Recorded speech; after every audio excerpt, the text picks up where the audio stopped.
हम कहते हैं कर्म मीमांसा कहते हैं, धर्म मीमांसा कहते हैं, ठीक है। तो मीमांसा दर्शन के विषय में हमने कल स्टार्ट किया था, जिसमें हमने उसका एक सामान्य परिचय देखा था कि उसमें क्या-क्या चीजें हैं और उसका आधार ग्रंथ क्या है, कौन से वेद से वो संबंधित है, इसके विषय में हमने देखा था, उसके प्रवर्तक कौन है। फिर वेद के 2 अंग हैं, जिनमें से हमने देखा था कर्म कांड और ज्ञान कांड। तो कर्म कांड से पूर्व मीमांसा है और ज्ञान कांड से उत्तर मीमांसा है, ठीक है। फिर मीमांसा के जो 2 संप्रदाय हैं, भट्ट संप्रदाय और मिश्र संप्रदाय, उनके विषय में हमने फिर आगे देखा था। इसके जो 3 विचार हैं, प्रमाण विचार, तत्व विचार और धर्म विचार, ठीक है। तो प्रमाण विचार के विषय में हमने कल स्टार्ट किया था। इनमें देखा था कि दोनों के अलग-अलग जो मत हैं, उनके विषय में हमने देखा था। फिर हमने प्रत्यक्ष प्रमाण के विषय में देख लिया था, अनुमान के भी विषय में देखा था और उपमान के विषय में हमने देख लिया था, ठीक है। हाँ, अनुमान के विषय में हमने क्या देखा था, कोई बता सकते हैं? अनुमान प्रमाण में मैंने न्याय दर्शन और आपके मीमांसा दर्शन में क्या डिफरेंस है, बता सकते हैं आप?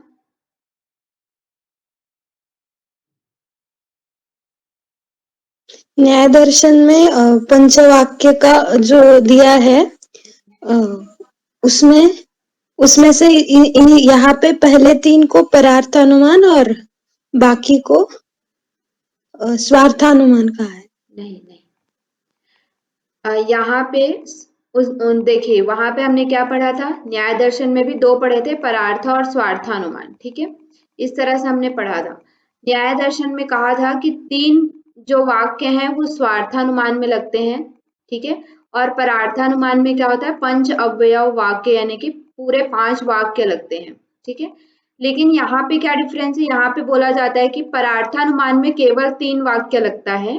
या तो हम पहले के 3 ले सकते हैं, प्रतिज्ञा, हेतु या उदाहरण, या फिर दूसरे 3 जो है उदाहरण, उपनय और निगमन, इनमें से किन्हीं 3 को भी ले सकते हैं, ऐसा यहाँ पे कहा जाता है। और स्वार्थ अनुमान में किसी भी प्रकार के वाक्य की आवश्यकता नहीं पड़ती है, ऐसा मीमांसा दर्शन में कहा गया है, ठीक है।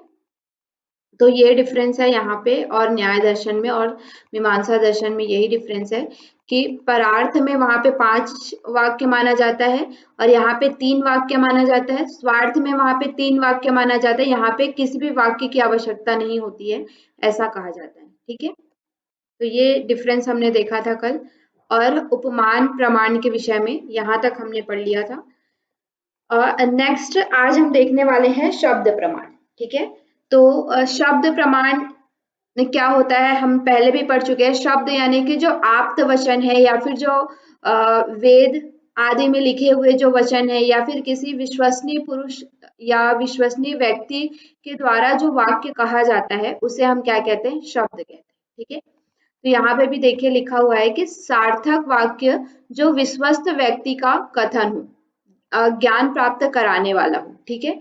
मतलब शब्द में क्या होता है कि कोई भी ऐसा वाक्य, कोई भी ऐसा सार्थक शब्द या फिर वाक्य जो किसी विश्वस्त व्यक्ति के द्वारा कहा गया हो, ठीक है, जो विश्वसनीय पुरुष है उनके द्वारा कहा गया हो, और साथ ही साथ वो जो वाक्य है वो ज्ञान प्राप्त कराने वाला हो, ठीक है।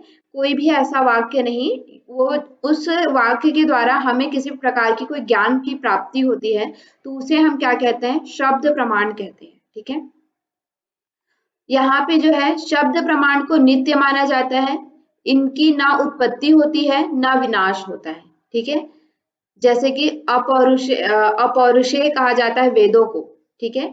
तो वेदों को क्या कहा जाता है, अपौरुषेय, यानी कि पहले से ही वो जो वाक्य थे या जो वो मंत्र थे वो ब्रह्मांड में थे, और उनको क्या किया, ऋषियों ने आत्म साक्षात्कार करके उन्हें बाद में उसे मतलब कि डॉक्यूमेंट फॉर्म में लाया गया, ठीक है। तो इसी तरह से यहाँ पे माना जाता है कि शब्द जो प्रमाण है वो नित्य माना जाता है, इनकी ना उत्पत्ति होती है और ना विनाश होता है, ठीक है। ऐसा यहाँ पे माना जाता है मीमांसा दर्शन में, ठीक है। शब्द का अस्तित्व अनादिकाल से चला आ रहा है, ठीक है। यहाँ पे ये भी माना जाता है कि शब्द का जो अस्तित्व है वो अनादिकाल से, मतलब शब्द जो है या मंत्र या जो भी चीजें हम देखते हैं, वो सारी चीजें क्या है, अनादिकाल से आ रही हैं उनपे उनकी ना उत्पत्ति हुई है और ना ही विनाश होगा आगे चल के, ठीक है। ऐसा यहाँ पे वो मानते हैं शब्द के विषय में। फिर यहाँ पे दो तरह के शब्द कहे गए हैं, पौरुषेय और अपौरुषेय, ठीक है। पौरुषेय मतलब क्या हुआ, विश्वस्त व्यक्ति के कथित या लिखित वाक्य, ये वचन है, ठीक है। वचन को पौरुषेय कहते हैं, ठीक है। विश्वस्त व्यक्ति के कथित या लिखित वचन को पौरुषेय कहा जाता है। किसी विश्वसनीय पुरुष के द्वारा अगर उसे लिखा गया, जैसे आज हम जो भी बुक्स पढ़ते हैं, ठीक है, बहुत सारे टेक्स्ट बुक हम पढ़ते हैं, तो वो सारी क्या है, वो उनको हम प्रमाण मानते हैं। उनमें जो लिखा हुआ है उनको हम प्रमाण मानते हैं। उसमें हम कोई मतलब कि कोई आलोचना नहीं करते कि ये जो शब्द है या यहाँ पे ऐसा क्यों हुआ। अगर उसे हमें करना है तो उसे एक सिस्टमेटिक फॉर्म में क्रिटिकल एनालिसिस करके हमें दोबारा से उसे लाना पड़ेगा, ठीक है। उसके विषय में हमें देखना पड़ेगा। लेकिन अगर कोई बुक में कोई चीज लिखी हुई है तो हम उसे क्या मानते हैं, विश्वास करते हैं उस पर, क्योंकि उसे किसी विश्वस्त व्यक्ति ने लिखा हुआ है, ठीक है। तो पौरुषेय क्या होता है, किसी विश्वसनीय पुरुष के द्वारा लिखित या कथित वचन को क्या कहा जाता है, पौरुषेय कहा जाता है।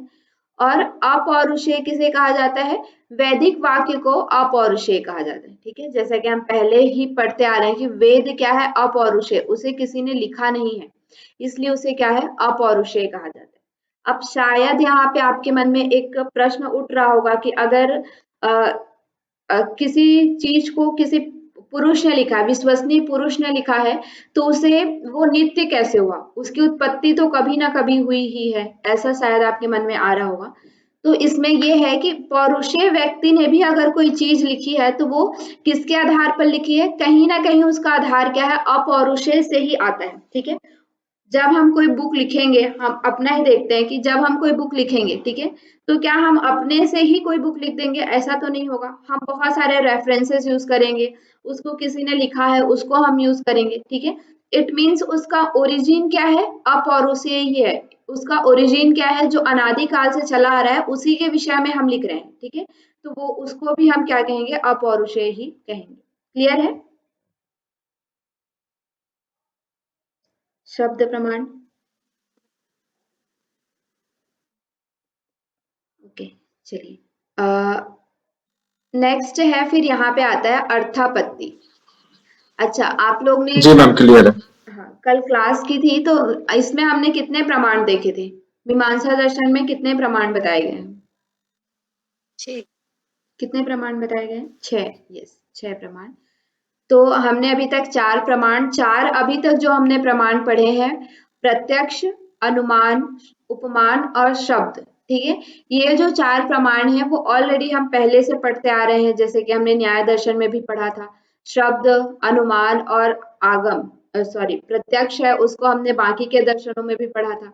लेकिन यहाँ पे 2 प्रमाण जो है, अर्थापत्ति और अनुपलब्धि, मीमांसा दर्शन में अलग से माना गया है, ठीक है। 6 प्रमाण यहाँ पे माने गए। देखिए, अर्थापत्ति का अर्थ क्या हो, अर्थ आपत्ति, ठीक है। इसका जो वर्ड है ये किससे बना है, 2 वर्ड से बना है, अर्थ और आपत्ति, ठीक है। जैसे किसी चीज का कोई अर्थ निकल रहा है लेकिन उसमें देख के आपको कोई आपत्ति हो, आपत्ति यानी कि उसमें कोई कंट्राडिक्ट हो, ठीक है, उसमें कोई अलग बात हो या फिर उससे विरोधाभास हो, तो उसे हम क्या कहते हैं, अर्थापत्ति कहते हैं, ठीक है। देखिए, इसको आगे हम समझते हैं। जैसे अर्थ का मतलब क्या हुआ, विषय, और आपत्ति मतलब कल्पना करना या फिर उसमें कोई हमें क्या हो, कॉन्ट्राडिक्ट होना या फिर उससे अपोजिट कोई चीज होना, ठीक है। तो जैसे किसी विषय की कल्पना करना को क्या कहा जाता है, अर्थापत्ति कहा जाता है। जैसे मान लीजिए कोई आपके सामने कोई ऐसी घटना आती है जिसको समझने में कुछ विरोध मालूम पड़ता है, तो उस विरोध की व्याख्या के लिए क्या किया जाता है, एक आवश्यक कल्पना की जाती है, उसे हम क्या कहते हैं, अर्थापत्ति कहते हैं, ठीक है। जैसे हम इसको एग्जाम्पल से समझते हैं।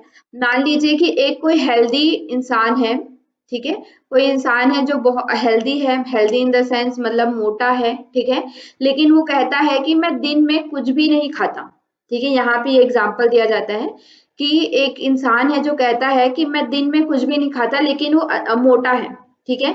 तो हम उससे क्या, उससे एक विरोधाभास उत्पन्न हो रहा है, वहां पे एक मतलब उसका शरीर देख के ऐसा लग ही नहीं रहा है कि वो कुछ भी नहीं खाता होगा, ठीक है।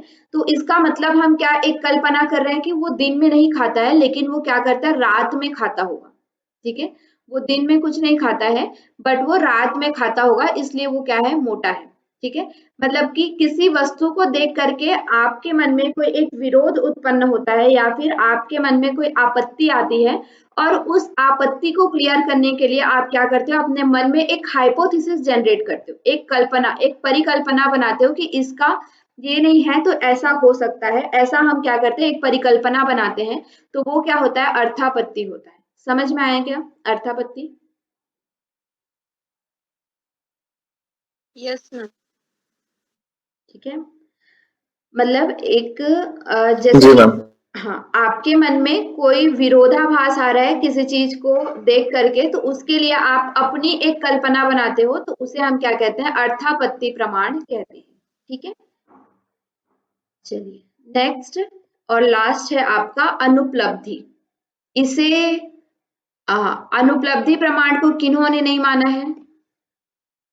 यहाँ पे दो संप्रदाय आते हैं, तो उनमें से कौन से संप्रदाय ने अनुपलब्धि प्रमाण नहीं माना है? प्रभाकर मिश्र। हाँ, प्रभाकर मिश्र ने। ठीक है, यहाँ पे दो संप्रदाय आते हैं, कल हमने देखा था कुमारिल भट्ट और प्रभाकर मिश्र। ठीक है, तो कुमारिल भट्ट ने 6 प्रमाण माने हैं और प्रभाकर मिश्र ने कितने प्रमाण माने हैं? 5 प्रमाण। ठीक है, तो शुरू के 5 प्रमाण जो है हमारे प्रत्यक्ष, अनुमान, उपमान, शब्द और अनुपलब्धि, इन अर्थापत्ति, इन 5 प्रमाण को कुमारिल भट्ट और प्रभाकर मिश्र दोनों ने माना है। उसके बाद जो लास्ट आपका प्रमाण आता है अनुपलब्धि, इस प्रमाण को कुमारिल भट्ट ने माना है लेकिन प्रभाकर मिश्र ने नहीं माना है। ठीक है, तो इसको आप लोग याद रखिएगा, यहाँ से क्वेश्चन आ सकता है।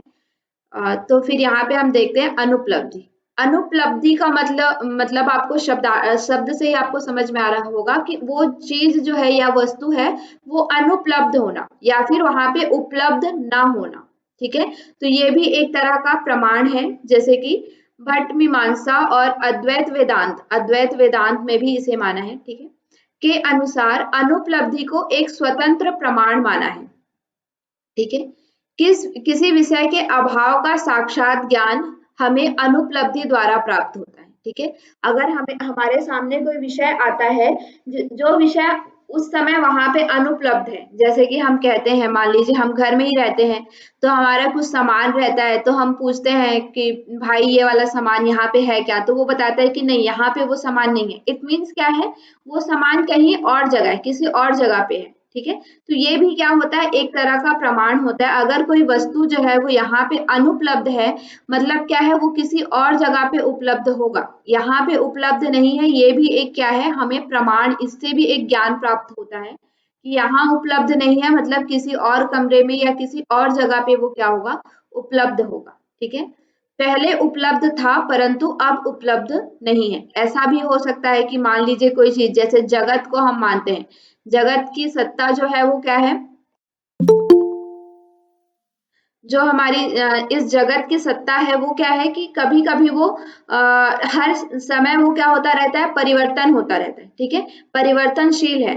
तो यहाँ पे अभी वो वस्तु थी, पहले वो वस्तु थी, लेकिन अब वो वस्तु नहीं है, तो ये भी क्या है अनुपलब्धि प्रमाण के द्वारा हमें क्या होता है प्राप्त होता है। ठीक है, जैसे कि हम कुछ चीजें प्राचीन काल में थी लेकिन अब वो वस्तुएं नहीं बनती हैं। ठीक है, जैसे कि हम अपने घर में ही देखते हैं या हम बचपन को याद करते हैं, तो हमारे बचपन में ऐसा हुआ करता था, ये चीज होती थी।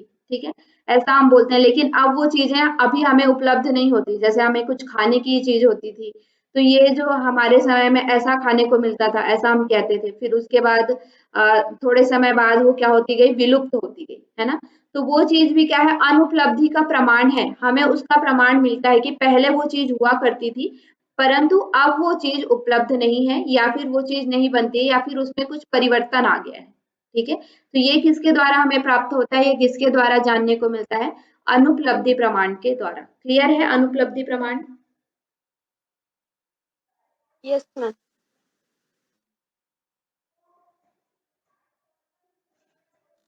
इसका मीमांसा दर्शन का जो प्रमाण विचार है वो यहाँ पे समाप्त होता है। ठीक है, आप लोग इसमें से जो मेन अर्थापत्ति, बाकी के जो प्रमाण है हम ऑलरेडी दूसरे ग्रंथों में पढ़ते हैं, तो इसमें जो दो अलग प्रमाण है, अर्थापत्ति और अनुपलब्धि, ठीक है।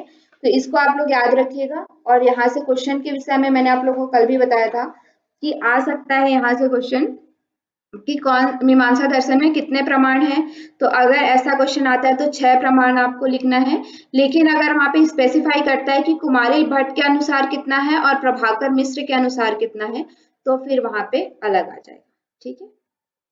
चलिए, तो अभी तक हमने इनके प्रमाण विचार के विषय में हमने पढ़ लिया है। नेक्स्ट हम देखते हैं तत्व मीमांसा, यानी कि तत्व विचार। मीमांसा दर्शन या पूर्व मीमांसा का तत्व विचार क्या है, इसके विषय में अभी हम देखने जा रहे हैं, ठीक है।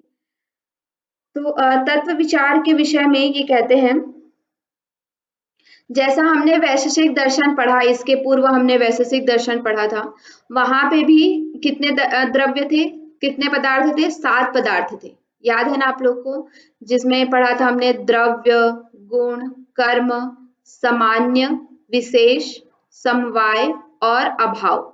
ये 7 द्रव्य हमने पढ़े थे, ठीक है, वैशेषिक दर्शन में। उसी तरह से जो प्रभाकर मिश्र है, इसमें से जो पहला संप्रदाय आता है प्रभाकर मिश्र जी का, तो उन्होंने भी 7 द्रव्य माने हैं, ठीक है, 7 पदार्थ इनमें उन्होंने माना है।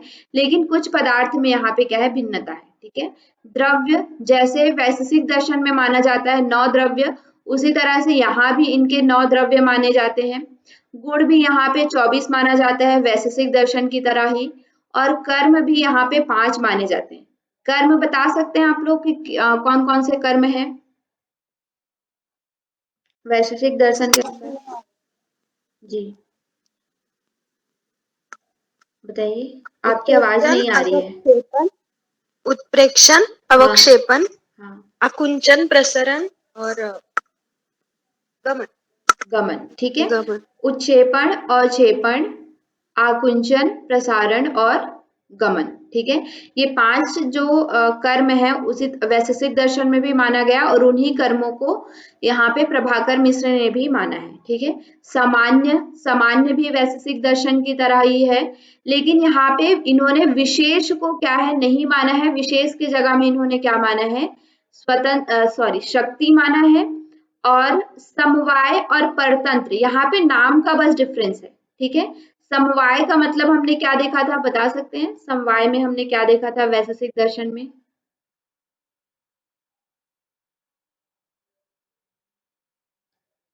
समवाय का अर्थ क्या है?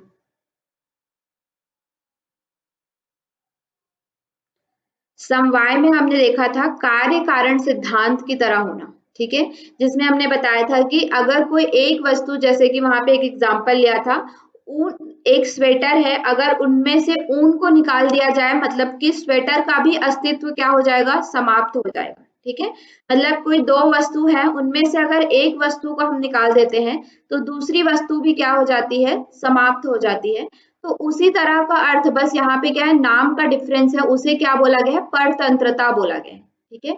परतंत्रता यानी कि एक जो वस्तु है वो दूसरे पर आधारित है, ठीक है। अगर उस वस्तु को निकाल दिया जाएगा तो दूसरा वस्तु भी क्या हो जाएगा, नष्ट हो जाएगा। तो यहाँ भी यही चीज है, नाम का डिफरेंस है लेकिन मतलब दोनों का क्या है, सेम है, ठीक है। और यहाँ पे अभाव को भी नहीं माना है, जैसे कि वैशेषिक दर्शन में अभाव माना जाता है 7वां द्रव्य, लेकिन यहाँ पे क्या है, सादृश्यता माना है, ठीक है। अभाव के जगह पे सादृश्यता, विशेष की जगह पे शक्ति, और बाकी सब चीजें आपकी क्या है, सेम है। लेकिन समवाय का यहाँ पे नाम चेंज होकर के क्या हो गया है, परतंत्र हो गया है, ठीक है। क्लियर है प्रभाकर मिश्र के पदार्थ विचार?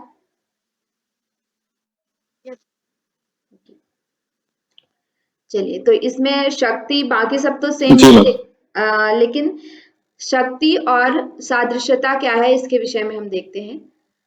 तो प्रभाकर मिश्र के तत्व विचार वैशेषिक विचार के समान है। शक्ति का मतलब यहाँ पे क्या है, उन्होंने विशेष को हटा करके या विशेष के स्थान पर किसे मान्यता दी है, शक्ति को, ठीक है। तो शक्ति को क्यों मान्यता दी है, शक्ति कार्य उत्पन्न करती है, वह अदृश्य होती है, ठीक है। विशेष का मतलब हमने क्या देखा था, विशेष हमने का मतलब हमने क्या देखा था, हर एक वस्तु में कुछ ना कुछ विशेष गुण होता है, ठीक है। जैसे एक मनुष्य है, मनुष्य के अंदर विशेष गुण होता है, हर एक मनुष्य, मेरे अंदर अलग गुण है, आपके अंदर अलग गुण है, लेकिन सामान्यता हम सभी क्या है, मनुष्य हैं, ठीक है। तो विशेष को हमने इस तरह से देखा था, लेकिन उन्होंने विशेष को ना मान करके इन्होंने क्या बोला है कि शक्ति को माना है, ठीक है। शक्ति का क्या अर्थ है कि कार्य उत्पन्न करने की क्षमता या फिर कार्य उत्पन्न करती है। जैसे कि आग में जो दाहकता होती है, ठीक है, आग एक क्या है, अदृश्य शक्ति है, जिसमें क्या होता है, जिसके कारण वो वस्तुएं जो है वो क्या करती हैं, जलती हैं, ठीक है। हर आग के अंदर क्या होता है, एक वस्तु होता है, एक उसका एक गुण होता है, एक शक्ति होती है, वो क्या होती है, दाहकता, जलाने की शक्ति, ठीक है, जो क्या करती है, हर वस्तु को जलाती है। जैसे कि पानी के अंदर क्या होती है, शीतलता उसका गुण है, ठीक है, शीतलता उसकी शक्ति है। उसी तरह से हर एक व्यक्ति या हर एक इंडिविजुअल के पास या फिर इस जगत में सभी के पास क्या है, कुछ ना कुछ शक्ति है, ठीक है, वो उसका वो क्या है, विशेष गुण है उसका, ठीक है। तो यहाँ पे उसको क्या माना है, शक्ति के रूप में माना है। और अभाव को भी इन्होंने नहीं माना है, क्योंकि इन्होंने अनुपलब्धि प्रमाण को नहीं माना है, ठीक है। अनुपलब्धि प्रमाण जो इसके पहले हमने देखा, उसमें क्या था कि कोई भी चीज का किसी जगह पे अभाव, तो इस प्रमाण को नहीं मानते हैं, इसलिए वो अभाव को भी नहीं मान सकते, ठीक है, क्योंकि वो अनुपलब्धि प्रमाण का खंडन करते हैं, इसलिए वो अभाव जो द्रव्य है, अभाव जो तत्व है या पदार्थ है, उसका भी वो क्या करते हैं, खंडन करते हैं। उसके स्थान पर उन्होंने क्या माना है, सादृश्यता को माना है, ठीक है। तो दृश्य वस्तुओं के समान गुणों और कर्मों को देखकर सादृश्य का प्रत्यक्ष ज्ञान होता है, ठीक है। मतलब कि इसको हम लोग किसके जैसा कह सकते हैं, सादृश्यता को किसके जैसा कह सकते हैं, कोई कोरिलेट कर पा रहे हैं इससे? सादृश्य मतलब उसके जैसा। हाँ, उसके क्या, आपकी आवाज नहीं आ रही है। उपमान प्रमाण पढ़ा था, उपमान प्रमाण हम लोगों ने पढ़ा था ना, याद है आप लोग को, उपमान प्रमाण का क्या अर्थ होता है?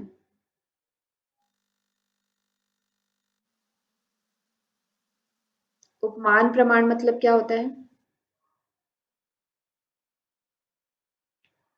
प्रीवियस क्लासेस आप लोग रिवाइज करके आया कीजिए, तभी आप लोग आगे कनेक्ट कर पाएंगे, अदरवाइज कनेक्ट नहीं कर पाएंगे और वो चीज भूलते जाएंगे, ठीक है। तो उपमान प्रमाण में भी एक बार हम पीछे चलते हैं। देखिए, उपमान में भी हमने देखा था, मीमांसा के अनुसार उपमान जन्य ज्ञान तब होता है जब हम पहले देखी हुई वस्तु के समान सी वस्तु को देखकर यह समझते हैं कि स्मृत वस्तु प्रत्यक्ष वस्तु के समान है, ठीक है। मतलब यहाँ पे भी क्या हो रहा है, सादृश्यता, ठीक है। यहाँ उपमान का मतलब क्या है, सादृश्य, है ना। मतलब कि हमने क्या देखा है कि कोई एक वस्तु को देखा है पहले, और उसी के समान एक वस्तु को देखा है। जैसे कि आपने 4 पैर वाले एक जानवर या फिर भैंस या बैल को देखा है, और अभी आप फिर गाय को देख रहे हैं, ठीक है। तो आप क्या कहेंगे कि हाँ, हमने इसके पहले बैल को देखा था, जो कि इसी के जैसा दिखता था, लेकिन उसके अंदर कुछ ना कुछ क्या है, डिफरेंस है। बैल और गाय में कुछ डिफरेंस है, लेकिन उसके भी क्या है, 4 पैर है, एक पूंछ है, और उसके भी 2 कान हैं, सिंग हैं, ठीक है। तो इस तरह से कुछ उसमें सादृश्यता देखकर जब हम चीजों को समझते हैं, जैसे कि हम इसको नॉर्मली भी अपने बोलचाल की भाषा में समझते हैं। जैसे हम किसी इंसान को देखते हैं तो हम क्या बोलते हैं कि तुम मेरी बिल्कुल उस फ्रेंड की तरह दिखती हो, तुम मेरे बिल्कुल उस बहन की तरह दिखती हो, ठीक है, ऐसा हम बोलते हैं ना। इट मीन्स क्या है, हम उसके बीच में उसका जो रंग रूप है, उससे हम क्या कर रहे हैं, उसके सादृश्य बता रहे हैं। लेकिन इसका मतलब ये तो नहीं है कि वो पूरी तरह से वही है, ठीक है, मतलब कि वो है डिफरेंट, लेकिन हम उसको बोलते हैं कि तुम मेरी बहन की तरह दिखती हो, तुम मेरी बहन की तरह दिखती हो, ठीक है। तो ये क्या है, हम उससे सादृश्यता मिलाते हैं। तो यहाँ पे उपमान प्रमाण के आधार पर इन्होंने क्या माना है, द्रव्य में सादृश्यता को स्थान दिया है, किसके स्थान पर, अभाव के स्थान पर, ठीक है। क्लियर है क्या? क्लियर है?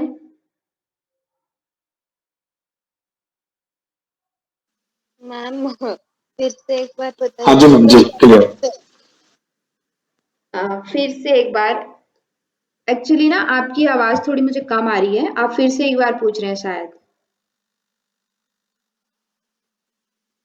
जी जी यही कह रहा है कि एक बार फिर से बता दीजिए। हाँ, क्या एग्जैक्ट आपको क्या नहीं समझ में आया?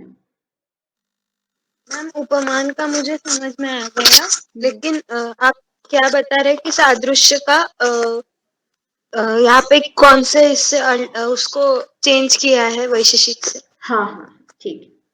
देखिए यहाँ पे ना अभाव, देखिए प्रीवियस देखिए यहाँ पे हमने देखा क्या है, 7 इसमें तत्व है ना, तो यहाँ पे विशेष को नहीं माना है, ठीक है। एक तो विशेष को नहीं माना है और एक अभाव को नहीं माना है प्रभाकर मिश्र जी ने, ठीक है। विशेष के जगह में उन्होंने शक्ति लिया है और अभाव के जगह में सादृश्यता लिया है, ठीक है। अभी क्लियर है? हाँ ओके मैम। हाँ, और ये मैं इसलिए बता रही हूँ क्यों नहीं माना है इन्होंने सादृश्यता को, अभाव को क्यों नहीं माना है, क्योंकि उन्होंने अनुपलब्धि प्रमाण को नहीं माना है, ठीक है। अनुपलब्धि जो प्रमाण है उसे उन्होंने नहीं माना है, इसलिए वो अभाव को भी नहीं मान सकते। अनुपलब्धि का मतलब क्या है? अभाव होना, वहां पे उस चीज का अभाव होना, क्योंकि वो अब अनुपलब्धि प्रमाण को ही नहीं मान रहे हैं, उसको ही वो स्थान नहीं दे रहे हैं, इसलिए वो क्या है, अभाव को भी स्थान नहीं दे सकते। इसलिए उन्होंने अभाव के स्थान पे क्या रखा है? सादृश्यता को रखा है। क्लियर है?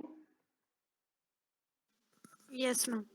ओके, तो ये चीजें इस तरह से क्वेश्चन पूछा जाता है कि क्यों नहीं रखा है अभाव को, उसका कारण क्या है अभाव को ना रखने का, या फिर अनुपलब्धि प्रमाण को ना मानने का कारण क्या है, ऐसे भी क्वेश्चन आते हैं। क्योंकि अभी डीप क्वेश्चन बन रहे हैं तो ये चीजें भी आपको क्लियर होनी चाहिए।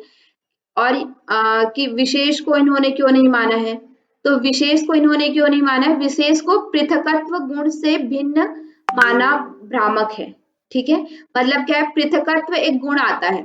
अगर आप लोगों ने वैशेषिक दर्शन की क्लास की होगी तो उसमें हमने 24 तत्व पढ़े थे, जिसमें से एक तत्व, एक गुण आता है, सॉरी 24 गुण पढ़े थे, उनमें से एक गुण आता है पृथकत्व, ठीक है। पृथकत्व यानी कि अलग अलग करना, ठीक है। पृथक का अर्थ ही आप लोग को समझ में आ रहा होगा। पृथक मतलब क्या होता है?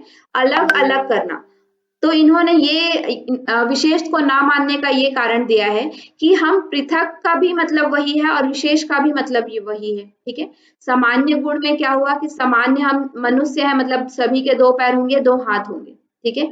हम उनको गुणों के द्वारा पृथक कर सकते हैं, उनके पृथकत्व गुण जो है उसके द्वारा हम उनको अलग कर सकते हैं। तो हम विशेष को अलग रूप से क्यों माने? विशेष को नहीं मानना चाहिए, क्योंकि पृथकत्व गुण के द्वारा हम सभी वस्तुओं को क्या कर सकते हैं? अलग अलग पृथक कर सकते हैं। इसलिए इन्होंने विशेष को यहाँ पे नहीं माना है। क्लियर है क्या विशेष क्यों नहीं माना है?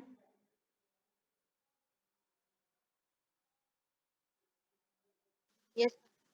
ठीक है, तो इसको आप लोग याद रखिएगा कि कौन से तत्व, यहाँ से इस तरह से क्वेश्चन पूछा जा सकता है कि वैशेषिक दर्शन और प्रभाकर मिश्र में के पदार्थ विचार में क्या भिन्नता है, ठीक है। भिन्नता क्या है, मतलब कि कौन कौन से अलग अलग हैं, इस तरह से क्वेश्चन यहाँ से पूछा जा सकता है।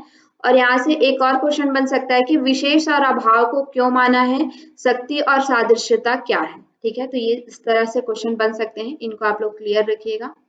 तो ये इनके पदार्थ विचार हैं। नेक्स्ट इसी में हमारा कुमारिल भट्ट जी के अनुसार 2 अलग तरह के पदार्थ विचार आते हैं। इसमें उन्होंने 2 तरह के माने हैं, एक तो भव पदार्थ और दूसरा क्या है? अभाव, ठीक है। पहला क्या है? भाव पदार्थ और दूसरा क्या है? अभाव पदार्थ, ठीक है। तो भाव पदार्थ के अंतर्गत इन्होंने भी वो 4 पदार्थ जो है उनको माना है, द्रव्य, गुण, कर्म और सामान्य, ठीक है। इन 4 पदार्थों को किसके अंतर्गत माना है इन्होंने? भाव पदार्थ के अंतर्गत माना है। और अभाव पदार्थ के अंतर्गत प्रागाभाव, प्रध्वंसाभाव, अत्यंताभाव और अनोन्याभाव, इन्होंने फिर यहाँ पे अभाव के अंतर्गत 4 अलग अलग तरह के क्या किया इन्होंने, उसको डिवाइड किया है। हमने जब वैशेषिक दर्शन पढ़ा था तो अभाव की कुछ टाइप्स पढ़े थे, याद है क्या आप लोग को?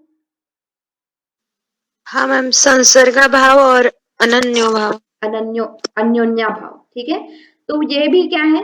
प्रागा भाव, प्रध्वंसा भाव, ये सभी लगभग क्या है? उन्हीं से मिलते जुलते हैं। यहाँ पे इन्होंने अलग तरह से थोड़ा सा इसको एक्सप्लेन किया है, बट अभाव विचार जो है वो आपके वैशेषिक दर्शन से पूरी तरह से मिलता जुलता है, जो कुमारिल भट्ट जी का अभाव विचार है, ठीक है।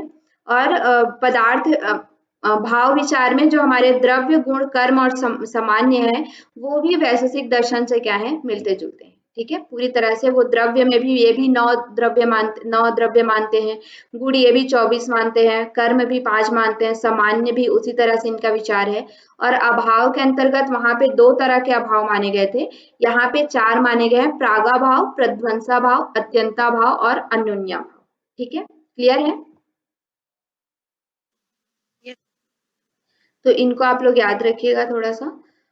नेक्स्ट हमने वहां पे देखा था जब शुरू में ही कि इनके 3 विचार हैं, प्रमाण विचार, तत्व विचार और धर्म विचार। ठीक है, तो अभी तक हमने प्रमाण विचार देख लिया है, तत्व विचार हमने देख लिया है, अब हम देखने जा रहे हैं धर्म विचार। ठीक है, तो धर्म विचार के अंतर्गत क्या क्या चीजें आती हैं? धर्म और अधर्म का मतलब हम पहले से भी जानते हैं। कोई बता सकता है धर्म और अधर्म क्या है? किसे हम धर्म कहते हैं और किसे हम अधर्म कहते हैं?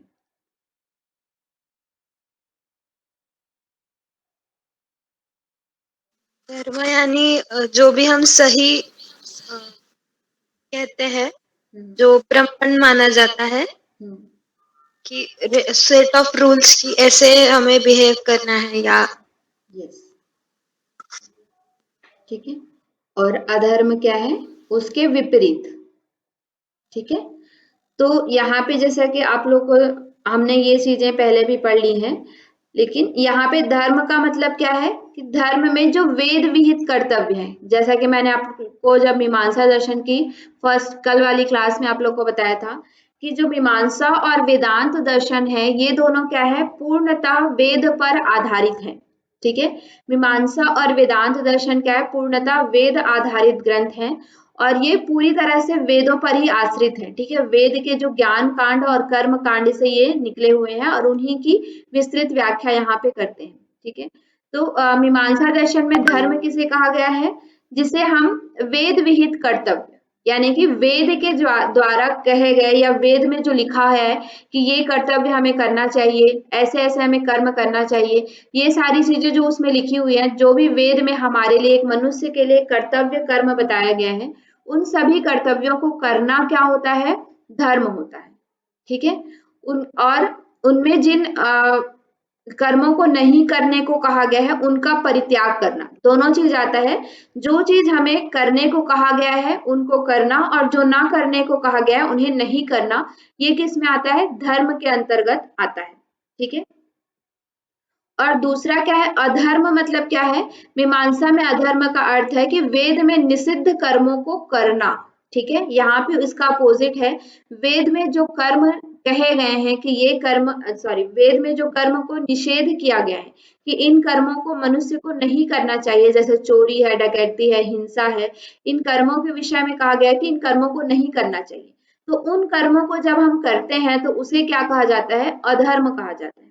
ठीक है, तो यहाँ पे क्या है? उत्तम जीवन पर वह है जिसमें हमें वेदों का क्या करना चाहिए? आदर्शों को पालन करना चाहिए। ठीक है, तो यहाँ पे धर्म विचार के अंतर्गत ये 2 चीज बताते हैं, धर्म क्या है और अधर्म क्या है और मनुष्य को कैसा जीवन जीना चाहिए। ठीक है, तो यहाँ पे इसकी वो विस्तृत चर्चा करते हैं।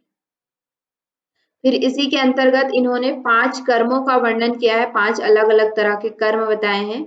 इन कर्मों के विषय में हमने, और जब हम शुरू में स्ट्रीम्स ऑफ योगा पढ़ रहे थे कि कर्म योग जब हम पढ़ रहे थे तो वहां पे मैंने आप लोग को इनके बारे में डिटेल में किया था। तो यहाँ पे भी हम देख लेते हैं, मीमांसा दर्शन से ये आया हुआ है। ठीक है, मीमांसा और वेदांत दर्शन से।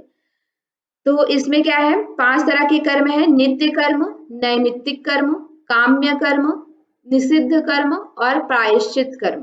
ठीक है, ये 5 तरह के कर्म यहाँ पे बताए जाते हैं।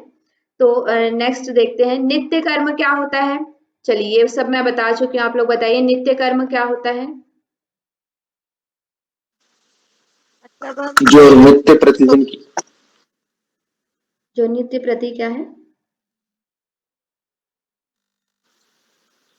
जो नित्य प्रतिदिन किए जाते कर्म है, मतलब वेद अनुसार और जो नियमितता के अनुसार जो प्रतिदिन किए जाने वाले कर्म है, नित्य कर्म। ओके, नित्य कर्म जो हम स्नान, ध्यान, संध्या, पूजा, ये सारी चीजें हम जो करते हैं, शौच आदि जो हम अपने शारीरिक शौच, मानसिक शौच, ये जो चीजें करते हैं, ठीक है, स्नान करते हैं और नित्य संध्या करते हैं, पूजा करते हैं, ध्यान करते हैं, जो हमारे क्या होते हैं डेली रूटीन के कर्म जो हमें कहना चाहिए, ठीक है। तो वो सब क्या होते हैं, नित्य कर्म के अंतर्गत आते हैं। जो भी हमारे डेली रूटीन के कर्म होते हैं वो सारे नित्य कर्म के अंतर्गत आते हैं। अगर हम इनको करते हैं तो कोई पुण्य संचय नहीं होता है। ये सारी चीजें आप लोग याद रखिएगा। अगर हम नित्य कर्म को करते हैं तो कोई भी पुण्य संचय नहीं होता है, लेकिन अगर हम इसको नहीं करते हैं, नित्य कर्म जैसे कि ध्यान, स्नान, पूजा, ये सारी चीजें अगर हम नहीं करते हैं तो पाप का उदय होता है, ठीक है। अगर आप ध्यान, स्नान और नित्य कर्म के अंतर्गत जो भी चीजें आती हैं उन सब चीजों का आप नहीं करते हैं तो इससे पाप का उदय होता है। लेकिन अगर आप इसको डेली करेंगे तो इससे आपको किसी भी प्रकार का कोई पुण्य संचय नहीं होगा, ठीक है। तो ये हमारे नित्य कर्म होते हैं। नैमित्तिक कर्म क्या होता है? जो विशेष पर्व पर किए जाते हैं, जैसे कि शादी किसी की हो रही है या घर में कोई अनुष्ठान है, ऐसे कर्म जो विशेष अवसर पर हम करते हैं। जी, ठीक है। जैसे कि जन्म के समय जन्म संस्कार होता है, जब जन्म होता है, ठीक है। तो जन्म के पूर्व भी कुछ संस्कार कराए जाते हैं, मृत्यु के समय कराया जाता है, विवाह के समय कराया जाता है, षोडश संस्कार कहा जाता है जिसे, ठीक है। तो ये सारी चीजें क्या होती है, नैमित्तिक कर्म के अंतर्गत आता है। कोई भी कर्म या जो हमें किसी शुभ अवसर, शुभ या अशुभ, या जैसे हम क्या बोलते हैं, ग्रहण लगता है तो ग्रहण के समय भी हम कुछ कर्म करते हैं, ठीक है, कि हमें ये करना चाहिए, वो करना चाहिए, ऐसे नहीं खाना चाहिए, ऐसे खाना चाहिए। ये सारे जो हम नियमों का पालन करते हैं किसी विशेष अवसरों पर, ठीक है, तो उसे हम क्या कहते हैं, नैमित्तिक कर्म कहते हैं, ठीक है। इन कर्मों को करने से विशेष लाभ नहीं होता, परंतु इन्हें नहीं किया जाए तो क्या होगा, पाप संचय होगा। जैसे कि जन्म संस्कार हम नहीं करेंगे, विवाह संस्कार नहीं करेंगे, ठीक है, मृत्यु का जो होता है संस्कार, श्राद्ध वगैरह जो होता है, तो ये सब अगर हम नहीं करेंगे तो इनसे क्या होगा, पाप का संचय होगा। लेकिन अगर हम इनको करते हैं तो हमें कोई विशेष तरह का कोई लाभ प्राप्त नहीं होता है, ठीक है। नित्य और नैमित्तिक कर्म को करने से कोई विशेष पुण्य हमें नहीं मिलता है, लेकिन अगर हम उनको नहीं करते हैं तो पाप का क्या होता है, उदय होता है, दोनों से, नित्य और नैमित्तिक से, ठीक है। फिर उसके बाद नेक्स्ट आपका आता है काम्य कर्म, ठीक है। पहला था नित्य, दूसरा नैमित्तिक, तीसरा है आपका काम्य कर्म। काम्य कर्म में क्या होता है, ऐसे कर्म जो निश्चित फल की प्राप्ति के उद्देश्य से किए जाते हैं, ठीक है, उन्हें क्या कहते हैं, काम्य कर्म कहते हैं। जैसे हमारे क्या होता है, पुत्र प्राप्ति के लिए अगर कोई यज्ञ कर रहे हैं, धन प्राप्ति के लिए कर रहे हैं, ग्रह शांति के लिए कर रहे हैं, ठीक है, या कोई यज्ञ हवन इस तरह से हम करते हैं, तो ये क्या होता है, काम्य कर्म के अंतर्गत आता है, ठीक है। किसी विशेष फल की प्राप्ति के लिए या हमारा कोई कामना है उसकी पूर्ति के लिए जब हम कोई कार्य करते हैं तो वो क्या होता है, काम्य कर्म के अंतर्गत आता है, ठीक है। प्राचीन मीमांसक जो थे वो कहते थे कि स्वर्ग कामो यजित, स्वर्ग की कामना के लिए क्या करो, यज्ञ करो, ठीक है। इस तरह से वो कहते थे कि ऐसे कर्मों को करने से, या फिर अलग अलग तरह के जो कर्म होते हैं, यज्ञ आदि जो कर्म होते हैं और दान इत्यादि जो कर्म होते हैं, तो इन सबको करने से क्या होता है कि पुण्य का संचय होता है, और इनको नहीं करेंगे तो यहाँ पे क्या होता है कि पाप का उदय नहीं होता, ठीक है। ये चीज आप लोग याद रखिएगा, डिफरेंस क्या है इसमें, कि जब हम अभी तक जो हमने पढ़ा नित्य और नैमित्तिक जो कर्म पढ़ा, तो उसको करने से हमें कोई पुण्य नहीं मिलता है, लेकिन नहीं करने से पाप की प्राप्ति होती है, ठीक है, पाप का उदय होता है। लेकिन यहाँ पे अपोजिट है, जब आप कोई काम्य कर्म को करते हैं, ठीक है, कोई विशेष दान, यज्ञ आदि ये सारे जो कर्म आप करते हैं, तो क्या होता है कि आपको पुण्य की प्राप्ति होती है। लेकिन अगर आप नहीं करते, कोई व्यक्ति दान नहीं कर रहा है तो उसको पाप मिलेगा ऐसा नहीं, ठीक है, मतलब उसको पाप नहीं मिलेगा। तो ये चीज यहाँ पे अपोजिट है कि जब हम इन कर्मों को, काम्य कर्म को करते हैं तो पुण्य का संचय होता है, लेकिन अगर हम नहीं करते हैं तो किसी भी तरह के पाप का संचय या पाप का उदय नहीं होता है, ठीक है।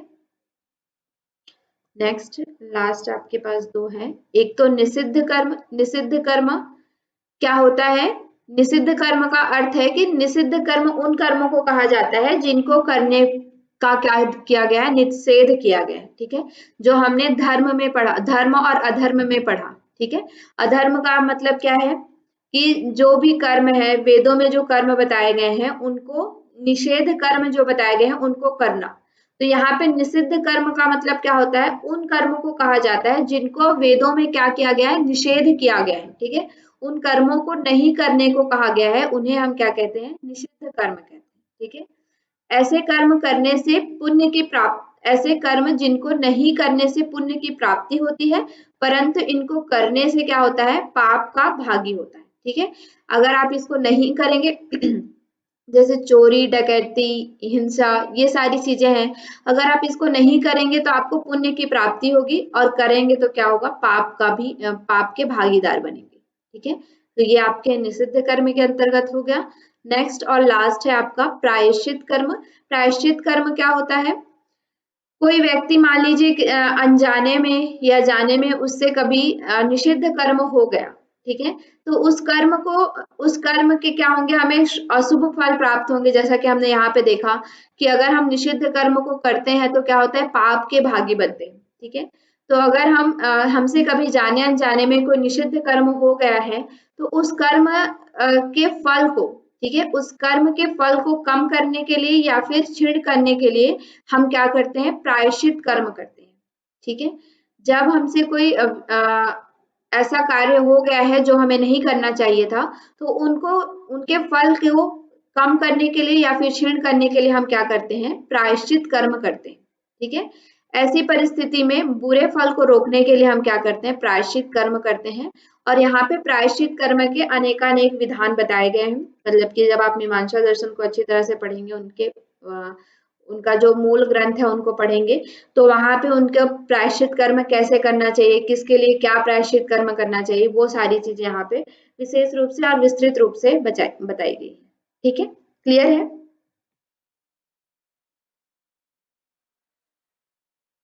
मीमांसा जी दर्शन। नेक्स्ट वेदांत दर्शन हम कल देखेंगे, ठीक है। यहाँ पे आपका मीमांसा दर्शन कंप्लीट होता है।